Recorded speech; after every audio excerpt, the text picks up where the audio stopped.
પહેલા જોઈએ આપણે એનિલીન નું નાઇટ્રેશન.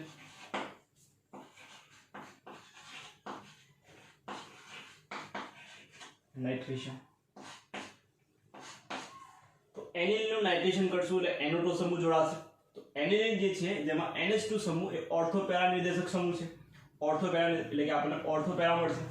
પણ એનિલીન નું નિપજમાં આપણને યાદ રાખશું કે એનિલીન માં એક તો ઓર્થો અને પેરા પડશે. એ સિવાય એનિલીન જે છે એ એનિલીન પ્રબળ એસિડની હાજરીમાં HNO3 જે છે પ્રબળ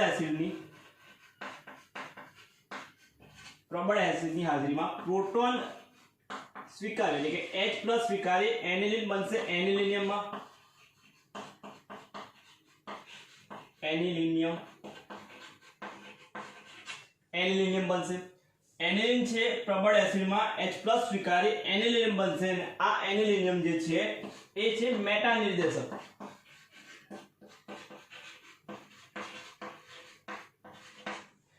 NH2 સમૂહ જે છે આપણો એ છે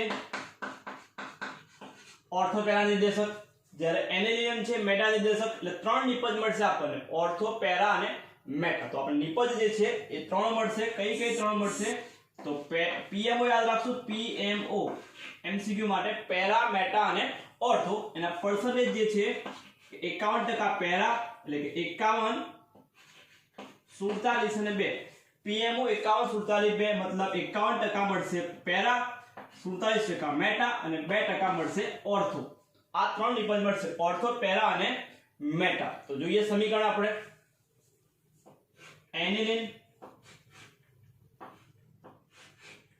બેન્ઝીન અને એનિલીન એટલે ઉપર આવશે NH2. એનું કરવાનું છે નાઇટ્રેશન. નાઇટ્રેશન કરીશું આપણે સાંદ્ર HNO3 અને સાંદ્ર સલ્ફ્યુરિક એસિડ એટલે કે H2SO4 વડે. તો એનિલીન નું નાઇટ્રેશન સાંદ્ર HNO3 અને સાંદ્ર H2SO4 વડે કરતા ત્રણ નિપજ મળશે. કઈ ત્રણ નિપજ છે? તો પહેલી છે PMO માંથી પેરા,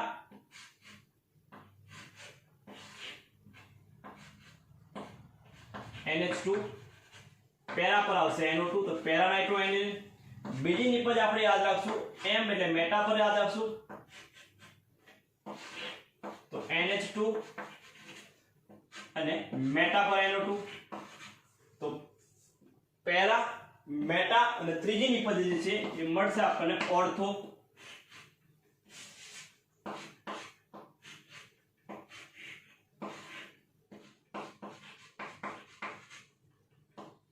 ઓર્થો NO2.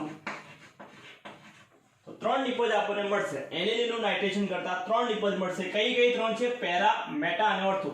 ઓર્થો અને પેરા NH2 સમૂહના નિર્દેશક તરીકે એટલે NH2 સમૂહ જે છે એ ઓર્થોપેરા નિર્દેશક એટલે ઓર્થો અને પેરા મળશે. જ્યારે મેટા જે છે એ એનિલીન H+ સ્વીકારી એનિલિનિયમ આયનમાં રૂપાંતર પામશે અને એનિલિનિયમ આયન જે છે એ મેટા નિર્દેશક છે. એટલે ત્રણ નિપજ આપણને જોવા મળશે. જેના ટકા છે તો પેરા વાળી છે 51%, ઓર્થો વાળી જે છે આપણને મેટા વાળી છે 47% અને ઓર્થો છે આપણને 2% જોવા મળશે. તો એનિલીન નું નાઇટ્રેશન કરતા આ છે આપણું એનિલીન,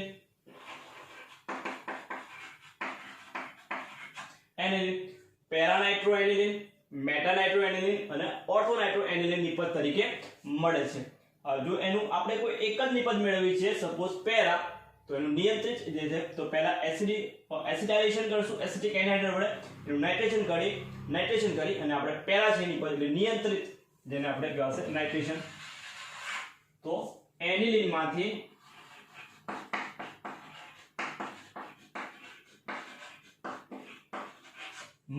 પેરા નાઇટ્રો એનિલીન,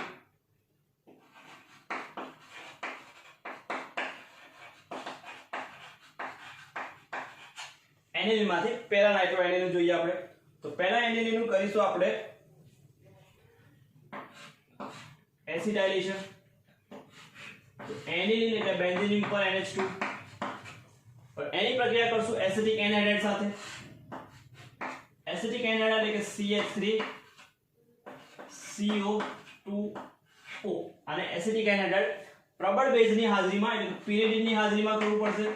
તો પિરિડીન પેરિડીનની હાજરીમાં પ્રક્રિયા કરતા બનશે એસિટેનિલાઇડ, બેન્ઝીન રિંગ પર NaCO3 નિપજ તરીકે મળશે. બેન્ઝીન રિંગ ઉપર બનશે NaCO3 જેને આપણે એસિટેનિલાઇડ કહેવાશે.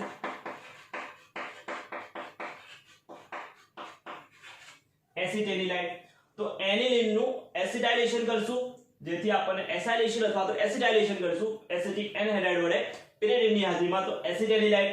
હવે એસિટેનિલાઇડ નું આપણે કરીશું નાઇટ્રેશન. આપણે પેરા નાઇટ્રો જોઈએ છે તો કરીશું નાઇટ્રેશન.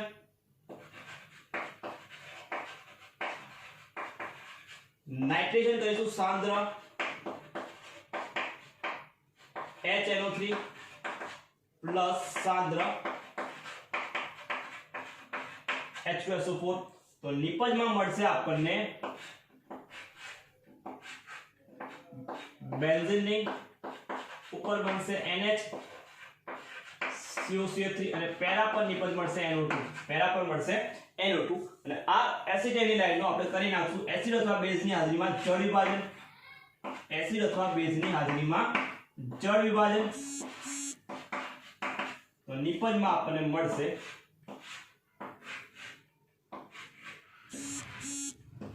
બેન્ઝીન રિંગ NaCO3 જગ્યા પર NH2 અને આ નિપજ આપણી NO2.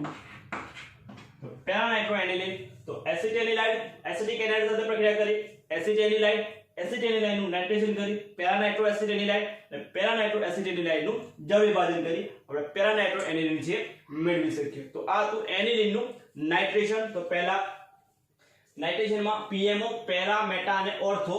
ને જો પેરા લાવવું હોય ખાલી તો એસિટિક એનહાઇડ્રાઇડ સાથે પ્રક્રિયા કરી એસિટેનિલાઇડ, એસિટેનિલાઇડ નું નાઇટ્રેશન કરી પેરા નાઇટ્રો એસિટેનિલાઇડ અને પેરા નાઇટ્રો એસિટેનિલાઇડ માંથી જળ વિભાજન કરી પેરા નાઇટ્રો એનિલિન આપણે નિપજ તરીકે મેળવી શકીએ. નેક્સ્ટ ટોપિક છે એનિલિન નું બ્રોમિનેશન.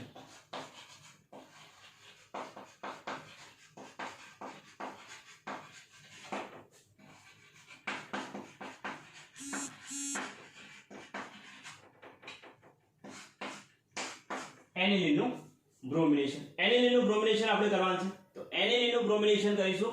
તો ફર્સ્ટ એનિલિન નું Br2 જળ સાથે એટલે બ્રોમિન જળ સાથે પ્રક્રિયા કરતા નિપજમાં 246 ટ્રાઇબ્રોમો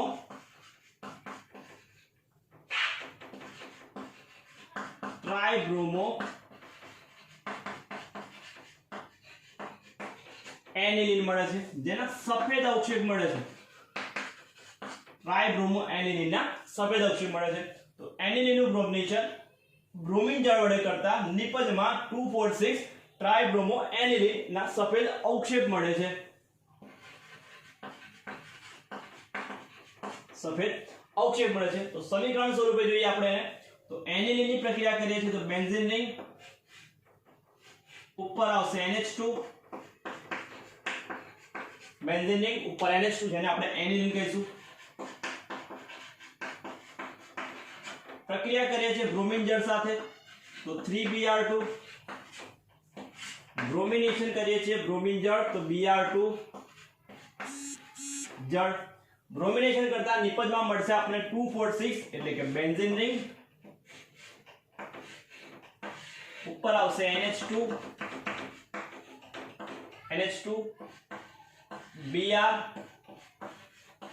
Br અને Br. તો 1 2 3 4 5 6 તો 2 4 6 ટ્રાઇબ્રોમો એનિલિન કહેવાશે અને 2 4 6 ટ્રાઇબ્રોમો એનિલિન. 246 ટ્રાઇબ્રોમો એનિલિન જેને સફેદ અવક્ષેપ મળશે. તો આ તો બ્રોમિન નું એનિલિન નું બ્રોમિનેશન. તો એનિલિન નું બ્રોમિનેશન Br2 જળ વડે કરતા 246 ટ્રાઇબ્રોમો એનિલિન ના સફેદ અવક્ષેપ મળે છે. તો એનિલિન એટલે કે બેન્ઝીન ઉપર NH2 એની બ્રોમિન જળ સાથે પ્રક્રિયા કરતા બેન્ઝીન રિંગ ઉપર NH2 બીજા નંબર પર અને ચોથા અને છઠ્ઠા પર બ્રોમો જોડ એટલે Br અટેચ કરશું જેને 246 ટ્રાઇબ્રોમો એનિલિન કહેવાશે જેના સફેદ અવક્ષેપ આપણને જોવા મળશે. નાઇટ્રેશનમાં જે રીતે પેરા નિપજ મેળવી હતી એ રીતે બ્રોમોમાં પણ પેરા નિપજ મેળવી આપણે. તો એના માટે પણ એસિડિક એનહાઇડ્રાઇડ સાથે પ્રક્રિયા કરશું. પહેલા NH2 છે સંરક્ષિત કરી અને આપણે જે છે ઇચ્છિત નિપજ મેળવી શકાય. તો પહેલા તો આપણે જોઈએ તો એનિલિન માંથી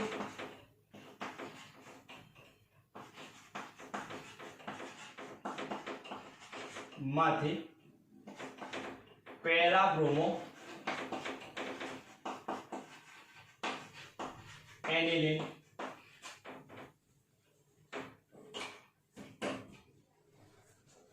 તો એનિલિન માંથી પેરાબ્રોમો એનિલિન આપણે મેળવશું. તો ફર્સ્ટ સ્ટેપ આપણું એનિલિન જે છે એનું કરીશું પ્રક્રિયા એસિટિક એનહાઇડ્રાઇડ સાથે. તો બેન્ઝીન રિંગ NH2 પ્રક્રિયા કરીશું એસિટિક એનહાઇડ્રાઇડ સાથે. એસિટિક એનહાઇડ્રાઇડનું સ્ટ્રક્ચર CH3CO2O કોની હાજરીમાં? પિરિડિનની હાજરીમાં પ્રક્રિયા થશે. CH3CO2 એસિટિક એનહાઇડ્રાઇડ પિરિડિનની હાજરીમાં પ્રક્રિયા કરશું તો નિપજ મળશે આપણને એસિટેનિલાઇડ. એસિટેનિલાઇડનું સ્ટ્રક્ચર થાય બેન્ઝીન રિંગ NHCO અને આ લઈશું પ્રક્રિયા એસિટિક એનહાઇડ્રાઇડ સાથે પિરિડિનની હાજરીમાં તો મળશે એસિટેનિલાઇડ. તો એસિટેનિલાઇડનું કરીશું આપણે બ્રોમિનેશન. એસિટેનિલાઇડનું કરીશું બ્રોમિનેશન કેમ કે આપણે પેરાબ્રોમો એનિલિન મેળવવાનું છે. તો બ્રોમિનેશન કરીશું Br2 જોડે પ્રક્રિયા કરશું એસિટિક એનહાઇડ્રાઇડ સાથે. તો Br2 in presence of acetic acid.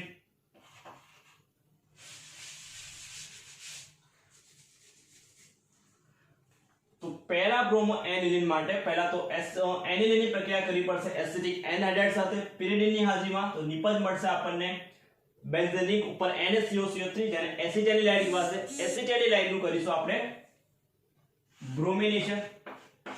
તો Br2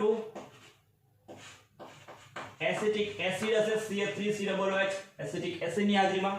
તો બ્રોમિનેશન કરવાથી મળશે નિપજ બેન્ઝીન રિંગ ઉપર બનશે NHCOCH3 અને પેરા પર આવશે Br. તો આની પાસે પેરાબ્રોમો એસિટેનિલાઇડ અને પેરાબ્રોમો એસિટેનિલાઇડ માંથી જળ વિભાજન કરી એનિલિન પાછું આવશે. તો જળ વિભાજન કરશું કોની હાજરીમાં? તો એસિડ ની હાજરીમાં અથવા તો બેઝ ની હાજરીમાં જળ વિભાજન કરશું. તો જળ વિભાજનથી જે NHCOCH3 છે એની જગ્યા પર બની જશે NH2.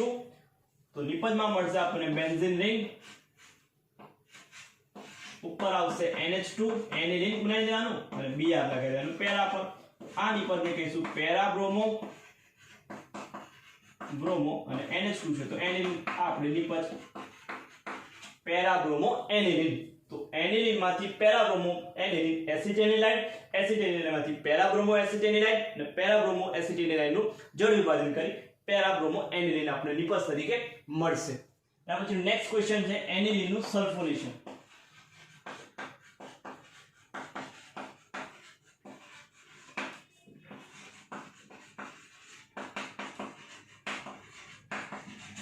એનિલિન નું સલ્ફોનેશન કરવાનું છે. તો એનિલિન નું પહેલા સલ્ફોનેશન થતા નિપજમાં પહેલા તો પ્રક્રિયા થતા બનશે anilinium hydrogen sulphate. Anilinium hydrogen sulphate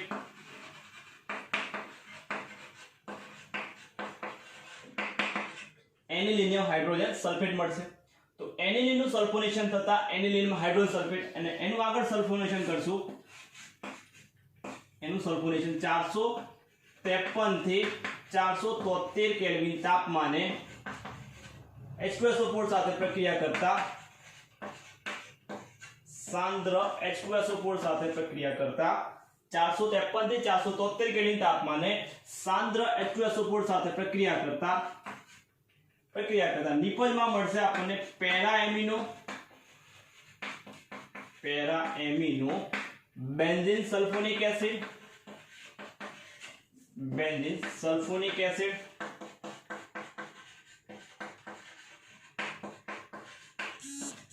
para amino benzene sulphonic acid અથવા તેનું બીજું નામ છે સલ્ફાનિલિક એસિડ.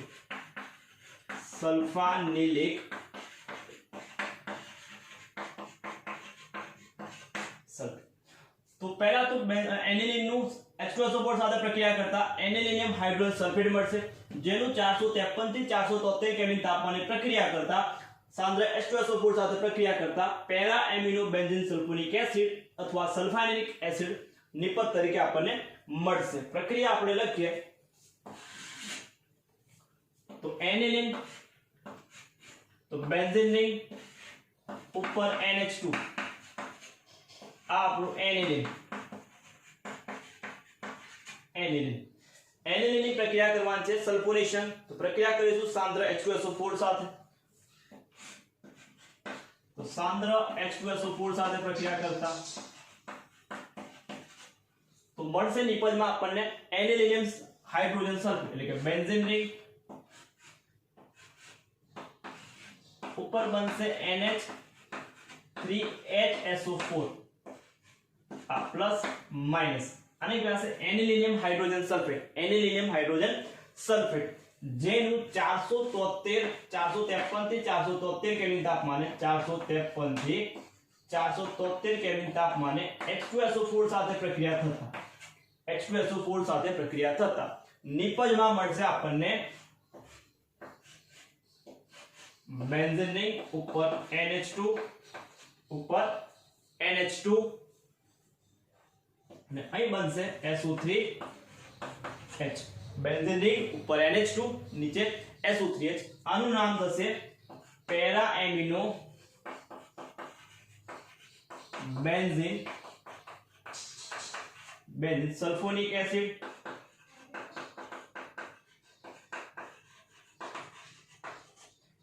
અથવા તો એને સલ્ફાનિલિક એસિડ કહેવાશે. આ કેવું ઝ્વિટર આયન ફોર્મ કરશે. ઝ્વિટર આયન તો H જે છે આપણે અહીં લખીશું એટલે આની પર પ્લસ ચાર્જ અને આની પર માઈનસ. તો એક પર પ્લસ ચાર્જ બીજા પર માઈનસ ચાર્જ તો એક જ અણુ પર મોલેક્યુલ પર પોઝિટિવ નેગેટિવ ચાર્જ અને ઝ્વિટર અથવા દ્વિધ્રુવીય આયન કહેવાશે. ઝ્વિટર આયન ફોર્મ કરશે એટલે બેન્ઝીન રિંગ NH2 છે એ પ્રોટોન છે એટલે સ્વીકારી NH3+ અને અહીંથી પ્રોટોન ગુમાવશે એટલે SO3 માઈનસ. તો પ્લસ માઈનસ તો આના માટેની કહેવાશે ઝ્વિટર આયન. તો આ તો સલ્ફોનેશન એનિલિનનું સલ્ફોનેશન. તો એનિલિનની પ્રક્રિયા કરશું તો એનિલિનિયમ હાઇડ્રોજન સલ્ફેટ જેનું 453 થી 473 કેલ્વિન તાપમાને પ્રક્રિયા કરતા સાંદ્ર H2SO4 સાથે તો para amino benzene sulphonic acid અથવા તો એને સલ્ફાનિલિક એસિડ કહેવાય. ઝ્વિટર આયન જોવા મળશે ઝ્વિટર આયન તરીકે.